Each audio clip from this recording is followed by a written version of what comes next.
86% of us believe that the government in the United States is broken. For many, the problem is simply Washington is just spending too much of our money and not spending it in the right way.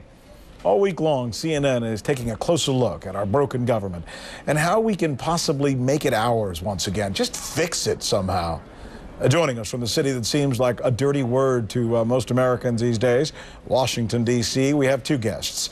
Ryan Alexander is the president of Taxpayers for Common Sense, and Michael Scherer is a White House correspondent at Time Magazine. Their cover story this week, who would have guessed it? Why Washington is frozen. We're going to get to Michael in just a little bit, but let me begin with Ryan. Last week, the Obama administration announced $8 billion in loan guarantees for the first nuclear power plant in 30 years.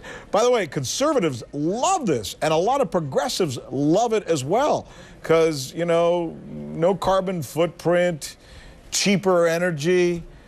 It'll help us in the long run, they all say, but you're here to tell us that it's another example of what's wrong with government. Teach us, Ryan. We think this loan guarantee is a really bad idea, and the entire program, in fact, is a bad idea. What the Obama administration announced was an $8.3 billion conditional loan guarantee for the building of 2 new reactors in Georgia.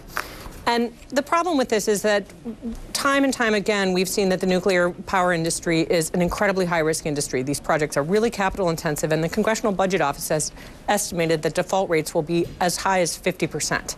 So Wall Street, in the days when they were totally willing to risk packaging together mortgages to people with no income and no jobs, was unwilling to lend to the nuclear power industry. Yet the government is co-signing loans. I don't get it. I don't get it. What's so hard about building a nuclear power plant? You know, I need money to build a nuclear power plant over here. You loan me this money, I build the plant. Why would I default on something you gave me money to build?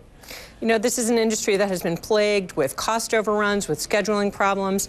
It's just an industry that hasn't been able to stand on its own 2 feet. It's been getting subsidies for decades in this country. So why would the government, okay, so that brings us to the question of the government just gives money hand over fist to agencies and industries and companies without thinking of the results and without thinking about how it's affecting us, which seems to be why you guys wrote that, Michael, on your cover this week. Am I wrong? Yeah, you know, it's an interesting issue of triangulation. Obama, this is the one energy spending project that he can call bipartisan because Republicans will get on board. And hopefully he's hoping that it'll buy him some political capital so he can spend money on other things like clean energy, solar, wind, things like that Democrats do like. So it's one of those things where if you give me your project, I'll give you your project. But why in the hell is this about projects, Michael? Why isn't it about what's good for me as an American? What's good for all of us? Our entire energy policy right now is based on the federal government giving money to various sectors. We give money to oil, we give money to gas, we give money to coal, we're giving money to solar. And then wait, let me stop you, because then those same people who we're giving money to, and by the way, it's like you have a pea in your pocket because I'm not giving it to them, my elected officials are. Right. But then those same people that we give money to then give money to the politicians for their campaigns. Absolutely. And the more they give, oftentimes, not always, oftentimes, the more they get. And then those same politicians go out and campaign about how we have to lower the deficit.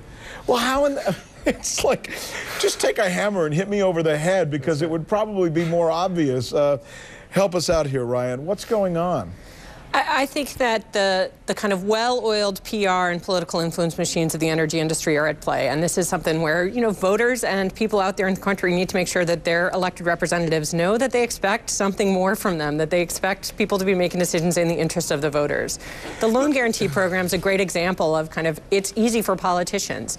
It looks like it's free money to Congress because it's basically having the government co-sign a loan, and when and if that default comes along, which we very much suspect it will in the case of nuclear power in particular, that's some other Congress's problem. That's a problem down the line. By the way, this is not a Republican problem. This is not a Democrat problem. Right. This is a systematic problem, right? Absolutely. Sure. Absolutely. This is not a partisan problem. And every member of Congress up there has their particular pot they want to fill. And so for some it's nuclear, for some it's coal, for some it's oil, for some it's these clean energies that are being developed out in California. You know, that's the issue. And what we actually have is a system now in which the negotiation is not necessarily the smartest energy policy we can get, but whatever energy policy we can cobble together to get the votes. And that means essentially giving more and more and more money. You can't usually go backwards on this process. The president's proposed $38 billion in cuts to oil and gas subsidies as part of his latest budget, but basically nobody in Washington believes he's going to be able to get that because there are members, including a number of conservative deficit hawk Republicans, who are just never going to allow cuts to those subsidies. By the way, if it's true, as our research shows, and as the White House continues to brag about, that 95% of Americans are getting a tax break under the Obama administration, why does it seem like when you turn on the TV or you watch some of those T conferences like or the CPAC convention, why does it seem like 95% of Americans are not getting a tax break? How does that reconcile itself? It's like an example of policy success. The Obama administration designed that tax break so you wouldn't notice it. They were afraid that if they just sent out checks to people, like the Bush administration did in years past, you would take that check and you would put it in your bank account and you would save it and not spend it. They wanted the money circulating in the system, and so they gave it these very small incremental paycheck adjustments that everyone's getting, but they're so small that no one's noticed they're getting. And it's one of these interesting situations which the policy is good, but it's politically bit the administration back. Michael, Ryan, thanks so much for joining us.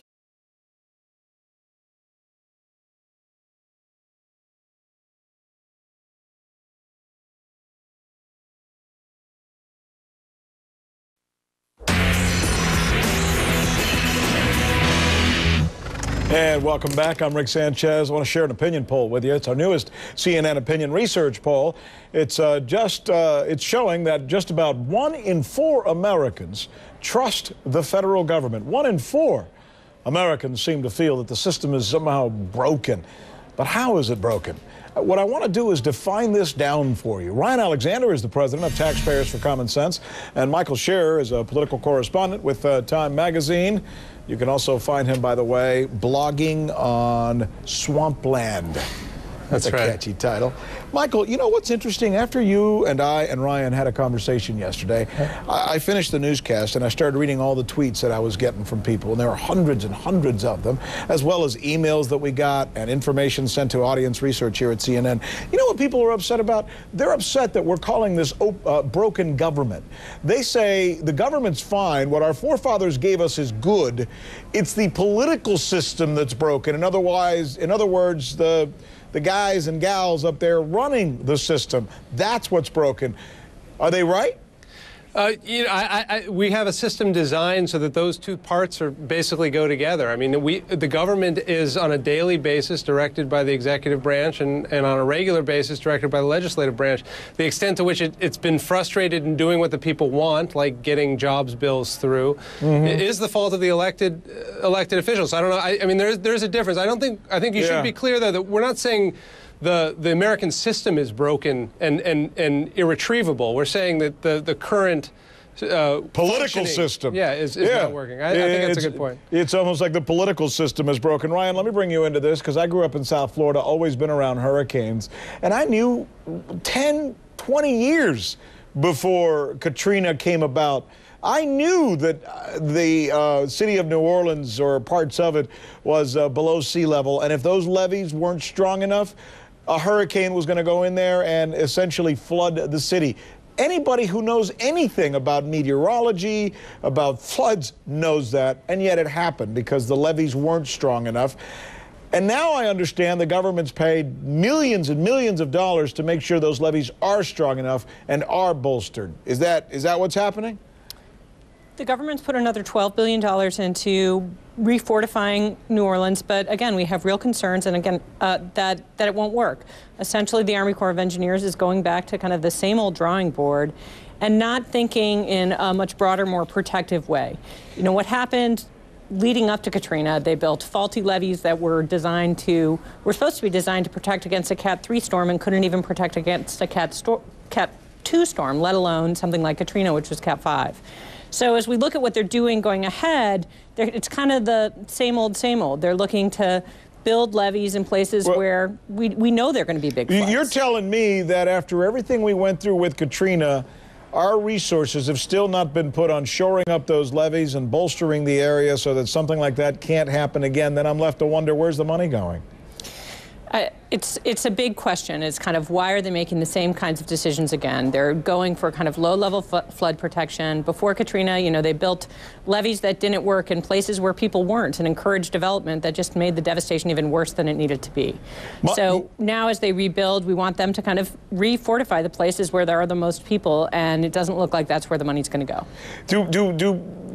And this comes back to the conversation we had yesterday. And when we talk about broken government, I'm always interested in what the needs are of the people who are in the ruling class, the people who make the decisions. So, Michael, let me ask you, if certain parts of the Katrina recovery involved industry or a corporation or a government agency which had specific ties to any one elected official, is that elected official more apt to make sure that's where the money goes? No, and yes, and that is what happened up to Katrina. It's been happening since. The Corps of Engineers is a government agency that's largely funded through earmarks. So they basically have to win favor from specific members of Congress to get projects funded. Those members of Congress are listening to the most powerful, influential, money-giving interests in whatever district. And so if the decision is between building something that will help a port near New Orleans, but might destroy wetlands that would protect the city in case of a hurricane, historically the Corps has done the project that helps the port and makes the city less safe. So listen to what, just on the record, listen to what my expert just said. If you're sitting at home listening to this conversation, what you essentially just said is that if the needs of the people or the city in general doesn't fit the needs of a particular company that happens to be greasing a particular elected official, then the needs of the citizens will not be met. Yeah, no, and it's very well documented after Katrina. There were a number of projects that the Corps of Engineers built because they were earmarked by politicians in Louisiana. Wow. that made the city less safe, that made the levee system less rigorous. Well, it's always good to have this conversation. We'll do it again tomorrow. Our thanks to you for joining us this week on what we're calling our special investigative series on broken government, or maybe we should call it the broken political system. Ryan Alexander, Michael Scherer, my thanks to both of you. Thank you. Thank you.